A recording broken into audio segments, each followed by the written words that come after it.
فضائل مال کی تعلیم ہوتی ہے تو کچھ اعتراضات آئے ہیں، ہم سے اس کے جواب نہیں بنے، وہ لڑکی اب تعلیم سے کھسکنا شروع ہو گئی۔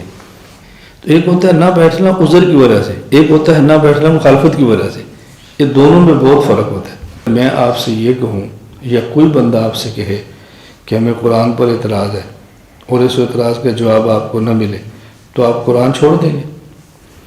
مجھے اس نے کہا کوئی ایسا اعتراض بھی ہے جو قرآن پر اس کا جواب نہ ہو؟ میں نے کہا اگر ہو تو پھر؟ میں نے کہا یا کہ نعبد کا ترجمہ کرو۔ کہتے ہیں ہم تیری ہی عبادت کرتے ہیں۔ میں نے کہا یہ آپ کہہ رہے ہیں یا اللہ کہہ رہا ہے؟ جی اللہ کہہ رہا ہے۔ میں نے کہا اللہ کس کی عبادت کرتا ہے؟ کہتے ہیں کسی کی نہیں۔ تو میں نے کہا پھر تو جھوٹ ہوا، اللہ کا کلام جھوٹا کیسے ہو سکتا ہے؟ میں نے کہا آگے چلو، ایاک نستعین۔ میں نے کہا کیا ترجمہ ہے؟ کہتے ہیں ہم تجھ ہی سے مدد مانگتے ہیں۔ میں نے کہا اللہ کا کلام ہے یا آپ کا ہے؟ کہا جی اللہ کا ہے۔ میں نے کہا اللہ کسی سے مدد مانگتے ہیں؟ کہتے ہیں نہیں۔ تو میں نے کہا اللہ کا کلام کیسے ہوا؟ مدد مانگتے ہیں تو اللہ کیسے ہوئے؟ سندھ میں ایک مدرسہ ہے جامعہ حسینیہ شہداد پور، یہ رائے گڑھ کی شاخ ہے، دورہ حدیث تک کا مدرسہ، بہت بڑا مدرسہ۔ میں وہاں مدرسے میں گیا تو دفتر میں بیٹھے تھے شیخ الحدیث مولانا سلیم صاحب دامت برکاتہ۔ انہوں نے کہا ہمارے پاس تبلیغ کی وجہ سے کچھ لوگ حبشہ سے آئے ہیں، افریقہ سے آئے، تبلیغ کی وجہ سے ہیں، اب ہم سے تھوڑا تھوڑا کٹنا شروع ہو گیا۔ میں نے کہا جی کیوں؟ انہوں نے کہا فضائل مال کی تعلیم ہوتی ہے تو کچھ اعتراضات آئے ہیں، ہم سے اس کے جواب نہیں بنے، وہ لڑکی اب تعلیم سے کھسکنا شروع ہو گئی، اب ہمارے لیے کافی مسئلہ بنا ہے۔ میں نے کہا چلو اس لڑکی کو بلائیں۔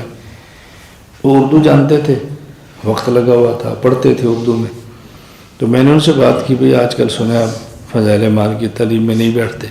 ایک ہوتا ہے اس وجہ سے نہ بیٹھیں کہ آپ کا وقت نہیں ہے، یہ ہو سکتا ہے۔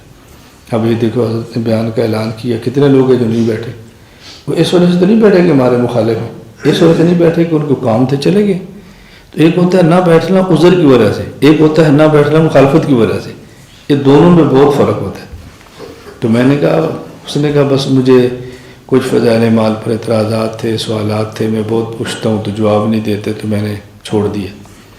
میں نے کہا اگر میں آپ سے یہ کہوں یا کوئی بندہ آپ سے کہے کہ ہمیں قرآن پر اعتراض ہے اور اس اعتراض کا جواب آپ کو نہ ملے تو آپ قرآن چھوڑ دیں گے؟ مجھے اس نے کہا کوئی ایسا اعتراض بھی ہے جو قرآن پر اس کا جواب نہ ہو؟ میں نے کہا اگر ہو تو پھر؟ نہیں ایسا بھی ہے۔ میں نے کہا اگر ہو تو پھر؟ کہتا جی مثلا، میں نے کہا مثلا سورۃ فاتحہ قرآن ہے؟ مجھے کہتے جی ہاں۔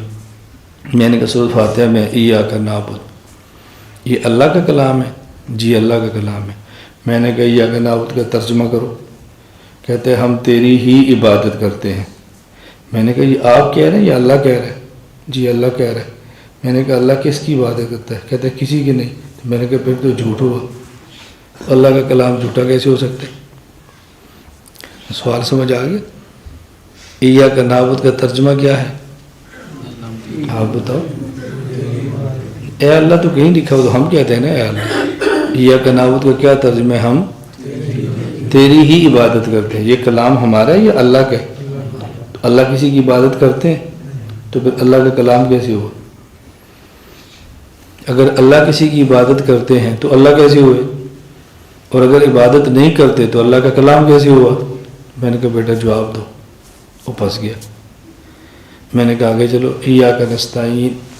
میں نے کہا کیا ترجمہ ہے؟ کہتے ہیں ہم تجھ ہی سے مدد مانگتے ہیں۔ میں نے کہا اللہ کا کلام ہے یا آپ کا ہے؟ کہا جی اللہ کا ہے۔ میں نے کہا اللہ کسی سے مدد مانگتے ہیں؟ کہتے ہیں نہیں۔ تو میں نے کہا اللہ کا کلام کیسے ہوا؟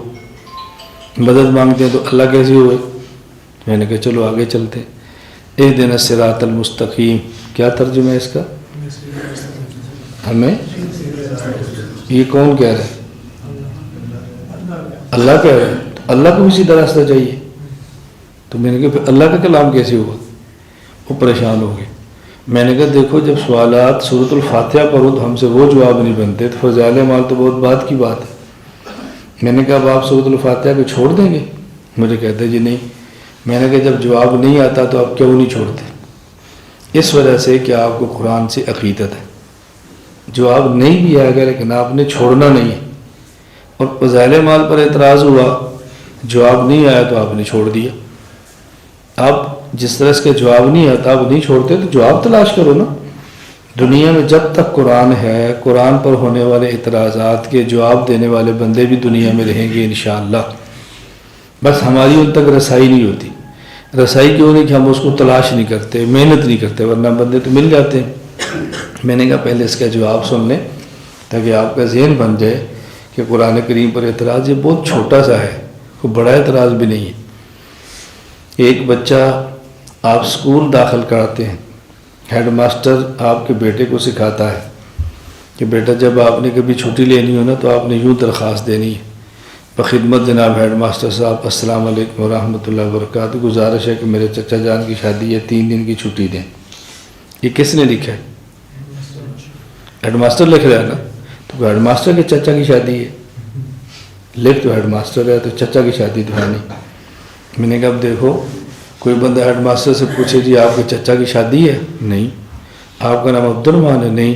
تو آپ تو لکھ رہے ہیں خدمت جناب ہیڈ ماسٹر مجھے چھٹی دو 3 دن کی, چچا کی شادی ہے, نیچے آپ نے عبد الرحمان لکھا ہوا ہے. اب ہیڈ ماسٹر صاحب فرمائیں گے کہ یہ درخواست میں نے اپنے لیے نہیں لکھی, یہ میں نے بچے کے لیے لکھی ہے کہ جب مجھ سے چھٹی چاہیے تو یوں لکھنا. تو میں نے کہا ایاک نعبد اللہ کا کلام ہے لیکن اللہ کے لیے نہیں ہے, اللہ کے بندے کے لیے. اللہ فرماتا ہے جب میری عبادت کرو نا تو پھر ایاک نعبد کہنا, مجھ سے مدد مانگو تو ایاک نستعین کہنا, ہدایت چاہیے تو اہدنا الصراط المستقیم کہنا. یہ کلام اللہ کا ہے لیکن اللہ کے لیے نہیں بلکہ اللہ کا کلام ہے اللہ کے بندوں کے لیے. میں نے کہا دیکھو سوال ختم ہو گیا, اب آپ کو کوئی تکلیف نہیں ہے, آپ کھلے دل کے ساتھ سورۃ الفاتحہ کی تلاوت کرو گے, اشکال نہیں ہوگا. بالکل اسی طرح جو ہماری کتابیں ہیں ان پر اعتراضات ہوتے رہتے ہیں لیکن یہ کوئی ایسی بات نہیں ہے کہ جس کے جواب نہ ہو.